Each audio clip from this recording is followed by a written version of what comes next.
ဒီနေ့မှာတော့မိသားစုနဲ့ကွဲကွာသွားပြီးမြို့ထဲမှာရုံးရင်းဆန်ခတ်တွေဖြစ်အောင်လုပ်မိခဲ့တဲ့အပြင်သူ့မျိုးတူနွားသိုးတွေနဲ့ရှင်ပြိုင်ပြီးစပိန်နိုင်ငံရဲ့အတော်ဆုံးနွားသိုးတပ်သမားကိုရင်ဆိုင်ခဲ့ရတဲ့နွားသိုးလေးဖာဒီနန်ရဲ့2019ခုနှစ်ထွက်ရုပ်ရှင်ဇာတ်လမ်းကိုပြန်ပြောပြပေးသွားမှာဖြစ်ပါတယ်။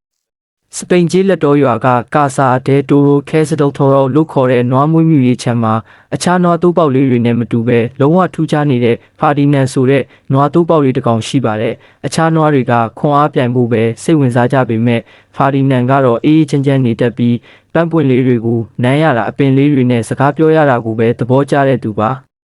တနေ့တော့ဖာဒီနန်ကကွင်းပြင်အလဲမှာပေါက်နေတဲ့ပန်းပွင့်လေးတစ်ပွင့်ကိုရေလောင်းပေးနေတော့အောင်နိုင်သူတွေကိုတင်ဆောင်သွားမဲ့ထရက်ကားကြီးရောက်လာပါတယ်။အခြားနောက်ပေါက်လေးတွေကစိတ်လှုပ်ရှားနေကြပေမဲ့ဖာဒီနန်ကဘာမှမသိလို့မေးကြည့်တဲ့အခါဗာလီယန်တေးဗောင်ရင်ကဒါကအတန်မာဆုံးနွားသိုးတွေကိုစာသားတစ်ယောက်ဖြစ်အောင်ခေါ်သွားမဲ့ကားကြီးပဲလို့ပြောပြပါတယ်။ဒါနဲ့သူတို့တွေတဲကဘသူကချန်ပီယံဖြစ်မလဲဆိုပြီးရန်ဖြစ်ကြရာကနေဗာလီယန်တေးက bounce ကိုတွန်းချလိုက်တာဖာဒီနန်ရဲ့ပန်းပွင့်လေးပေါ်က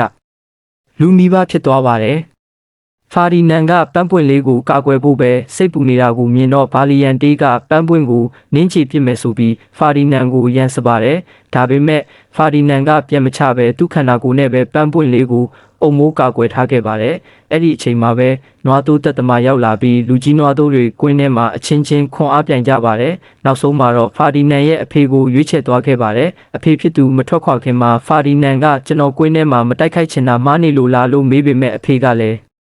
းမင်းကြီးလာရင်အားလုံးထဲမှာအကြီးမားဆုံးနွားသိုးကြီးဖြစ်လာမှာပါလို့ပဲနှစ်သိမ့်ခဲ့ပါတယ်။အဖေတောင်သူ့ကိုနားမလည်ပေးနိုင်လို့စိတ်မကောင်းဖြစ်ပြီးပြန်လာတဲ့လမ်းမှာဗာလီယန်တေးကသူ့ရဲ့ပန်းပွင့်လေးကိုနင်းချဖျက်ဆီးသွားတာကိုမြင်လိုက်ရပြန်ပါတယ်။ဖာဒီနန်တယောက်သူ့အဖေချန်ပီယံကြီးအဖြစ်ပြန်လာမဲ့ရက်ကိုရက်ပေါင်းများစွာစောင့်မျှော်နေခဲ့ပါတယ်။ဒါပေမဲ့တညမှာတော့အလုသမားတယောက်ခြံရှင်းနေတော့ထရက်ကားကြီးပြန်ရောက်လာတာကိုကြားလို့တွားကြည့်တဲ့အခါကားပေါ်မှာဘာမှမပါပဲဗလာကျင်းနေတာကိုတွေ့လိုက်ရပါတယ်သူ့အဖေရှုံးနေသွားပြီဆိုတာကိုသိလိုက်ရတဲ့ဖာဒီနန်ဟာဝမ်းနဲ့ပူဆွေးနေတော့ခြံရှင်းတဲ့အလုသမားကသူ့ကိုမြင်ပြီးလာဖမ်းဖို့လုပ်တာကြောင့်လမ်းဖြတ်ပြီးခြံထဲကနေထွက်ပြေးပါတော့တဲ့အလုသမားတွေလိုက်ဖမ်းနေတဲ့ကြားကပဲဖာဒီနန်ကယထာတန်လန်းကိုဖျက်ပြေးပြီးရွေလျားနေတဲ့ကုန်းတင်ယထာတွဲတစ်ခုပေါ်ကိုခုန်တက်ပြီးလွတ်မြောက်သွားခဲ့ပါတယ်။နာရီပေါင်းများစွာစီးနှင်းပြီးနောက်ယထာရက်တဲ့အခါဖာဒီနန်ဆင်းလိုက်ပါတယ်။တောထဲမှာလမ်းပြောင်းနေတော့ခွေးဟောင်တန်ကြားလို့လမ်းပြီးပြေးရကနေ6ထဲကိုလိမ့်ကျပြီးသတိမေ့သွားခဲ့ပါတယ်။နောက်တနေ့မနက်နိုးလာတဲ့အခါမှာတော့သူ့ကိုလာကြည့်တဲ့နီနာနိုင်လာဆိုတဲ့ကောင်မလေးနဲ့တွေ့ပါတော့တဲ့အစမှာဖာဒီနန်ကကြောက်နေပေမဲ့နီနာကလည်းပန်းပွင့်လေးတွေကိုချစ်တမန်တီးလိုက်ရတဲ့အခါစိတ်ချသွားပြီးသူမကိုယုံကြည်လိုက်ပါတယ်။အဲ့ဒီအချိန်ကစပြီးဖာဒီနန်ဟာနီနာတို့ရဲ့ပန်းချံကြီးထဲမှာပန်းနှံလိုက်စော့ကစားလိုက်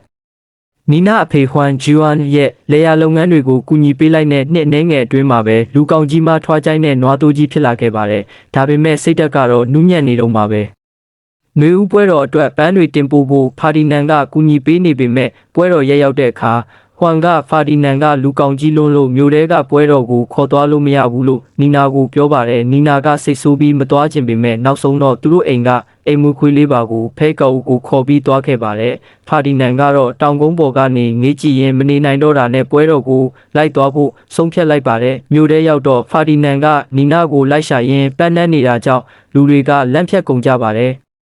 နီနာကိုမြင်ခါနီးမှာပဲဖာဒီနန်ရဲ့ခေါင်းကလှမ်းထားတဲ့အဝတ်စားတွေနဲ့ညှိသွားပါတယ်။ရုံးကန်ရင်းနဲ့ကန်ဆိုးချင်တော့ကုန်းယုံထားလိုက်တဲ့အချိန်မှာပြားတကောင်ကိုဖင်နဲ့သွားဖိမိပြီးအတုတ်ခံလိုက်ရပါတယ်။တအားနာကျင်ပြီးမျက်နှာမှာလည်းအဝတ်ကြီးစွတ်နေတာကြောင့်ဖာဒီနန်ဟာရန်တမ်းပြေးလွှားပြီးမြို့ကိုပတ်မွေပါတော့တယ်။လမ်းမှာမီးပုံးပြန်ဆိုင်ကိုဝင်တိုက်မိလို့ကလေးတယောက်ကသူ့ကြိုနဲ့ညှိပါသွားပါတယ်။ကလေးကသဘောကျပြီးမျက်နှာကအဝတ်ကိုဖယ်ပေးလိုက်တဲ့အခါမှာဖာဒီနန်ကကားတစ်စီးကိုတိုက်တော့မဲ့အခြေအနေကိုမြင်ပြီးဘရိတ်အုပ်လိုက်ပါတယ်။ကလေးကလွတ်ထွက်သွားပေမဲ့ဖာဒီနန်ကလင်းလင်းမြန်မြန်ပဲလိုက်ဖမ်းပြီးကဲတင်ပေးခဲ့ပါတယ်။ဒါပေမဲ့လူတွေကတော့သူ့ကိုတောင်းကျမ်းတဲ့နွားတိုးရိုင်းကြီးအဖြစ်သတ်မှတ်ပြီးတိရစ္ဆာန်ထိန်းသိမ်းရေးအဖွဲ့ကိုခေါ်လိုက်ကြပါတယ်။ပါကိုကဖာဒီနန်ကိုထွက်ပြေးဖို့ပြောပြီးလူတွေကိုလမ်းလွှဲပေးပေမဲ့လူတွေကဖာဒီနန်နောက်ကိုပဲလိုက်ကြပါတယ်။ဖာဒီနန်ကပကံခွဲရောက်တွေဖန်ထဲတွေအပြည့်ရှိတဲ့စတိုးဆိုင်တစ်ဆိုင်နဲ့ဝင်ပုံးပါတယ်လူကောင်ကြီးပေမဲ့ဘာမှမကွဲအောင်တတိထားပြီးရှောက်နေတော့ဆိုင်ရှင်အဖွားအိုကသူ့အမီးကိုဖုန်ခါတဲ့အမွှေးပွားမှတ်ပြီးဆွဲတာကြောင့်ဖာဒီနန်နာချေမိပြီးအဖွားအိုပြတင်းပေါက်ကနေလွင့်ထွက်သွားပါတယ်။နောက်ဆုံးမှာတော့ဖာဒီနန်အဖမ်းခံလိုက်ရပြီးကာဆာဒဲတိုရိုချန်ကိုပဲပြန်ပို့ခံရပါတယ်။နီနာကငိုယိုပြီးတားပေမဲ့မရခဲ့ပါဘူး ခြံကိုပြန်ရောက်တဲ့အခါဖာဒီနန်ကကြောက်လန့်ပြီးရုန်းကန်တာကြောင့်ခြံရှင်ကသူ့ကိုစိတ်တည်ငြိမ်အောင်လုပ်ပေးဖို့လူပေဂရုဆိုတဲ့စိတ်မူးယွလေးတစ်ကောင်ကိုထည့်ပေးပါတယ်လူပေကစကားတွေတရက်ဆက်ပြောပြီးဖာဒီနန်ကိုနွားတိုးတက်ကွင်းအတွက်လေ့ကျင့်ပေးဖို့စိတ်အားထက်သန်နေပါတယ်ကွင်းထဲမှာအခြားနွားတိုးတွေနဲ့ပြန်တွေ့တဲ့အခါဗာလီယန်တေးကအရင်တိုင်းလိုင်ယန်စပေမဲ့ဖာဒီနန်ကမတုံ့ပြန်ပါဘူးအဲ့ဒီညမှာ hedgehogs ဟေဂျီ၃ကောင်ကသူတို့ပစ္စည်းတွေကိုလာခိုးတာကြောင့်ရုံးရင်းဆန်ခတ်ဖြစ်ပွားပြီးနောက်ဖာဒီနန်ကသူတို့ကိုကူညီပေးခဲ့ပါတယ်။ဖာဒီနန်ကခြံကနေထွက်ပြေးဖို့ကြိုးစားပေမဲ့လျှက်စစ်ခြံစည်းရိုးကိုထိပြီးလွင့်ကျသွားပါတယ်။အဲ့ဒီမှာမြင်း၃ကောင်ကလာလောင်ပြောင်ကြပါတယ်။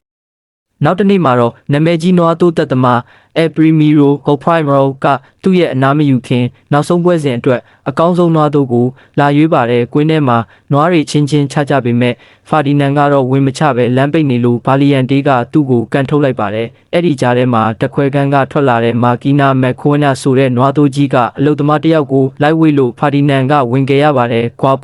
ပေါဆိုတဲ့နွားတိုးလေးကတော့စိတ်ဖိစီးမှုတမခံနိုင်ပဲကွင်းထဲမှာတင်မေးလဲသွားပါတယ်ပရီမီရိုကနွားတွေအားလုံးကိုစိတ်ပြတ်သွားပေမဲ့ချန်ရှင်ကတောင်းပန်လို့နောက်ထပ်အခွင့်အရေးတစ်ခုထပ်ပေးပါတယ်။အဲ့ဒီနေ့ညမှာပဲရှုံးနိမ့်သွားတဲ့ကွာပူကိုကားတစ်စီးနဲ့တင်ခေါ်သွားတာကိုတွေ့ရပြီးအဲ့ဒါကအောင်နိုင်သူကမဟုတ်ပဲတားတက်ယုံသွားမဲ့ကားမှန်သူတို့တိလိုက်ကြရပါတယ်။နောက်တစ်နေ့လေ့ကျင့်ခန်းလုပ်တဲ့အခါမြင်းတွေကနွားတွေကကပ်ပွဲမကတ်တတ်ဘူးလို့လာလောင်တာကြောင့်ဖာဒီနန်နဲ့အဖွဲ့ကမြင်းတွေကိုအကပြိုင်ပွဲနဲ့ပညာပေးပြီးအဆက်ခွဲလိုက်ကြပါတယ်။ဖာဒီနန်ကလူပေကိုပါခေါ်ပြီးထွက်ပြေးဖို့ကြံစီပါတယ်။ hedgehog တွေရဲ့အကူအညီနဲ့လူတွေရဲ့အိမ်ထဲကနေဖြတ်ပြေးဖို့လှုပ်တုံးနေရမှာချိတ်ထားတဲ့သူ့အဖေရဲ့ဂျိုနဲ့အခြားနွားတိုးတွေရဲ့တပ်ပုံတွေကိုမြင်ပြီးဒီကွင်းရဲ့နောက်ဆုံးရလက်ကတေချင်းတရားပဲဆိုတာကိုဖာဒီနန်သဘောပေါက်သွားပါတယ်။ဒါကြောင့်တငယ်ချင်းတွေကိုသွားသတိပေးပေမဲ့ဗာလီယန်တေးကမယုံပဲဖာဒီနန်ကိုအတင်းတိုက်ခိုက်ရာကနေဗာလီယန်တေးရဲ့ဂျိုတစ်ဖက်ကျိုးသွားခဲ့ပါတယ်။အဲ့ဒီအချိန်မှာအပရီမီရိုကဖာဒီနန်ရဲ့ခွန်အားကိုမြင်ပြီးမက်ထရစ်ပွဲစဉ်အတွက်ကရွေးချယ်လိုက်ပြီးဗာလီယန်တေးကိုတော့တားတက်ယုံပို့ဖို့လုပ်ပါတယ်